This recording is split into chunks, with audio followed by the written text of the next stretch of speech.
Oh, here we go. Here we go. It was like another life. Everything made sense to you. Oh, you're back already? Wait, so you flew in on that? Now, Damn. every voice a tight beam. Protegen will easily turn this into a massacre if they want. Look at the facial animations. Would you look Locked at that? onto you, like a torpedo. Do not interfere. The universe never tells us if we did right or wrong. Owlcat, baby.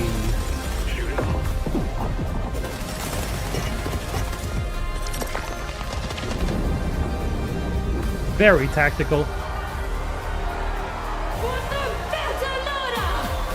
Series Belta belongs to Loda. Belters.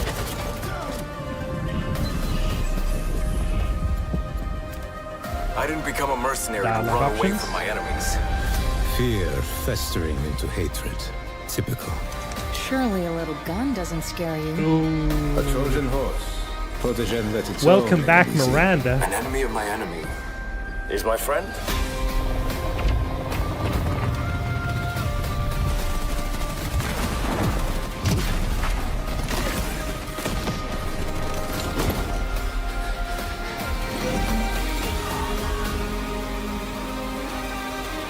Yeah.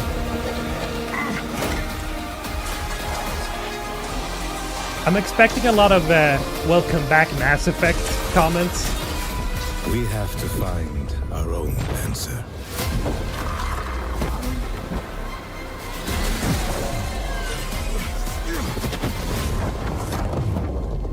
There we go. Yep. Yep. Cool. Okay, so here's the thing, right? Okay, you guys are going to be mad at me. No, you're not going to be mad at me because you do want this. There we go. Okay, so I can now talk about the fact that I have actually seen this trailer before. I was invited by Owlcat, as well as a few other people, to check out the trailer and ask them some questions. And we learned a few things about the game there. So the details for the game here about the release is spring 2027. That is something, of course, that they showed off. Here we go. Some things about the world. So we have Ganymede, the hydroponic farms. We have Ceres, the major hub. Medina, and Toth Station. So for like all you lore nerds, that are some of the places we're going to be able to visit. When they were asked, because I was there, obviously, whether how the ship works, like when you travel with the ship, I didn't really get a full idea, clear answer on like how we travel with the ship. It's either going to be a little bit, there's either going to be like flyable sections, or it's going to be more like Mass Effect where you just control the ship, through the galaxy map. I'm not sure exactly here what the clear answer was. We can, of course, explore a bit. Of course, it's mostly story driven, but there are explorable areas you can go to. So it's like, it's not open, but it has semi-open zones that you can go to, of course, to explore. The game length, so for the story, it's about 30 hours. From what we learned, I think that's what they said, and that's depending on if you just beeline the story. So it's like it's pretty regular in terms of like if you look at like Mass Effect, if you look at Mass Effect 2, 3, games like this, 30 hours give or take if you just rush it, if you just do the main story. So if you do a bunch of other stuff and do side content, it's probably going to be twice that, I would assume. Of course, you need to take a lot of cover in the game, because if you don't, you're gonna die pretty quickly. So it is a cover shooter, but it's also like very tactical. You have to move around. So the loadout you will have in the game is one long weapon, I think they said, and one sidearm. So you can, pick a, whatever big rifle you want to use.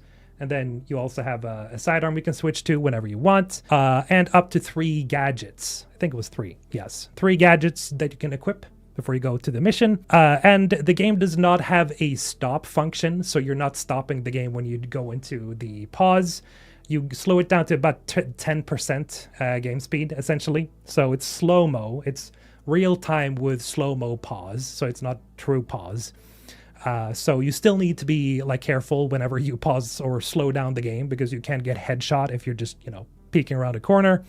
And of course, yes, you can scan the companions here. or scan the enemies, issue companion orders, and yeah, you can essentially do the Mass Effect thing where you pick up or use a certain ability or use a grenade and throw that during the pause. So yeah, there's strategizing, a bunch of it that you can do. Right, yeah, so the very interesting thing here about the companions is that you can tell them to blow up certain things in the environment for like tactical reasons, of course. So, you know, you don't have to just place them at a certain spot and they'll just, you know, shoot automatically. Of course they will, but you can order them to destroy that thing or destroy that thing, destroy that thing. So you can like create opportunities to do environmental damage and things like that. Of course, yes, full controller support is baked in.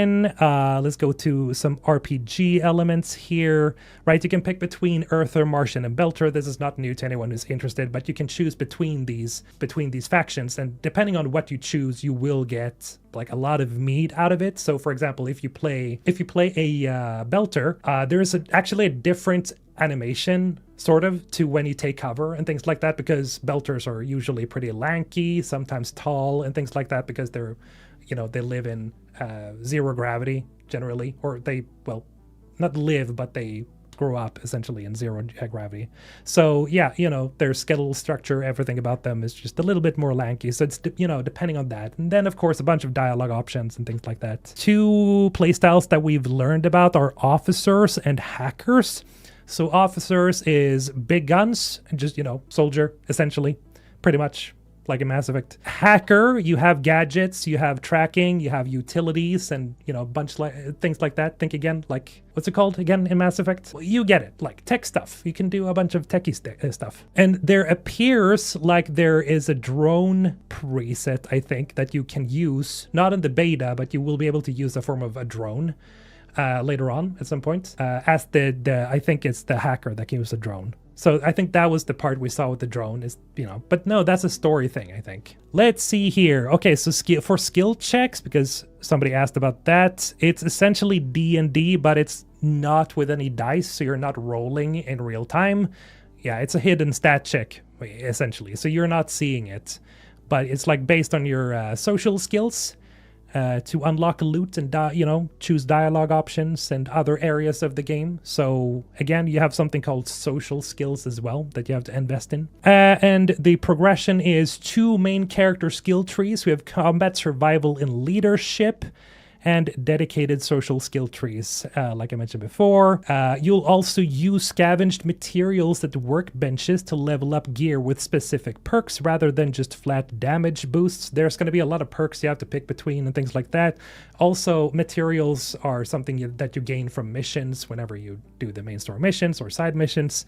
So then you go over to your workbench, and you should visit that very often to upgrade your gear, things like that. Okay, so here we go. So the squad is essentially 6 companions in total. So yeah, you take 2 on missions while the rest stay on the ship, and they can actually assist you during combat and during missions. So you can call in favors and help from your, you know, from people on the ship, like your companions. So, and like tactically in-game, like in-game speaking. So it's not like cinematics where the Joker shows up and saves your ass.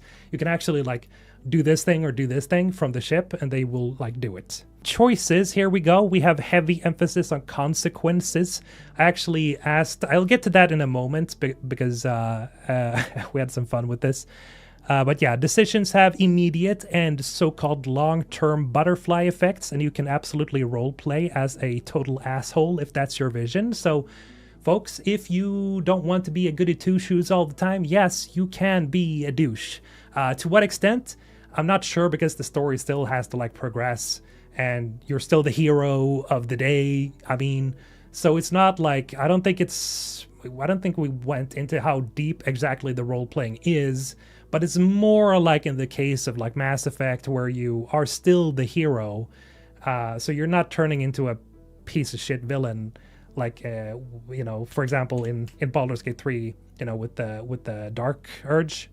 So it's definitely more like hero, but you can still be a douchebag. Yeah, so yeah, you can pretty much be a renegade, kind of. It's not renegade, but it's, you know, you can do things like that. And romance, yes, of course, confirmed, very much confirmed. We already saw that here. And I asked this because I asked them, how deep is the romance system? It's gonna be like, you know, in like in certain games such as, you know, such as like Dragon Age.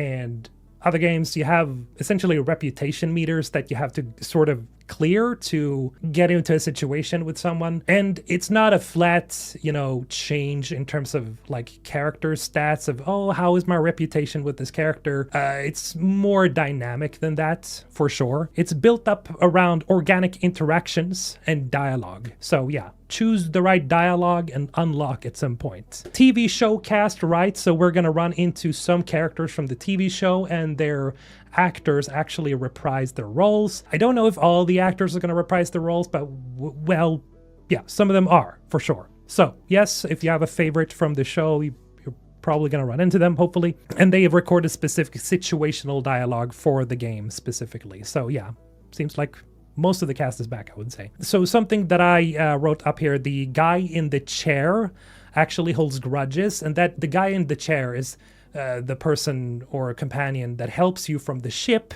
during certain missions. And if they recommend a thing and you say no, or you do another thing, they might actually like, if you ignore their advice, they could hold grudges. So dialogue is not just important in terms of like romance, it is also important in terms of helping you out in gameplay, because they might actually, your relationship may actually be fractured because you don't do what they say or because you ignore their advice, which I think is really cool. Because that means, you have to make decisions during a fight and you're like, I don't think that's a good idea. I'm going to go with my solution. And they might actually hold a grudge against you for that. I think that's really cool. For mature themes, this is something, I don't know if that was me. I think maybe that was someone else who brought that up. But they are not holding back on the M rating, the mature rating. So there's going to be a lot of gray morals, there's going to be betrayals, actual executions of enemies, and very sexual scenes. So rejoice. Grown-ups, rejoice. From what we know so far, the beta will have a normal, and I think they said hardcore. So yeah, there are 2 difficulties for the beta. If you want to know anything about the beta, it's like, okay, so it's normal, casual, that is pretty easy, and then hardcore, or core or hardcore, can't remember. And then we have, I don't know if this was clear or not, but I think they said that there's no melee weapons, because you will be focusing on close quarters weapons and personal shields and gadgets and things like that. So yeah, I don't know if they said that there won't be a knife. I think they talked about this on one of the other because they had a conversation again with other people. I think that's when they revealed that. But I'm not sure about this one yet, so don't quote me on this. But it's mostly around like, choosing the right close quarters weapons and things like that. And when it comes to social skills, here we go. So there's about 6 social skills in the game. And 2 have been explicitly named, and that's athletics and hacking. And you can use, for example, athletics to move heavy crates, and hacking to bypass terminals and things like that. So yeah, it's definitely gonna like affect how you play the game and things, how you interact with the environment and things like that. Also, your ship is essentially a mobile camp, and its interior will visually evolve based on your story choices. So depending on what you do throughout the game, the ship is going to change depending on, the, interior and things like that. There's no housing customization or gardening and farming mechanics, unfortunately, but your choices will affect how the ship looks. If you can't make a good melee, might as well not include it. Maybe, Vadim, maybe, but I'm not clear on what the actual answer there was, if there is no melee, or if there is, but it's not the, it's not the focus of the gameplay. I'm not really sure. I'll have to talk with them again and discuss it with them. But it's really cool to have been invited by them. Really, really cool people over at Owlcat. Big fan of them just in general. The folks in charge, especially the people we talk to. They're really passionate, super happy, and just enjoyable to talk to.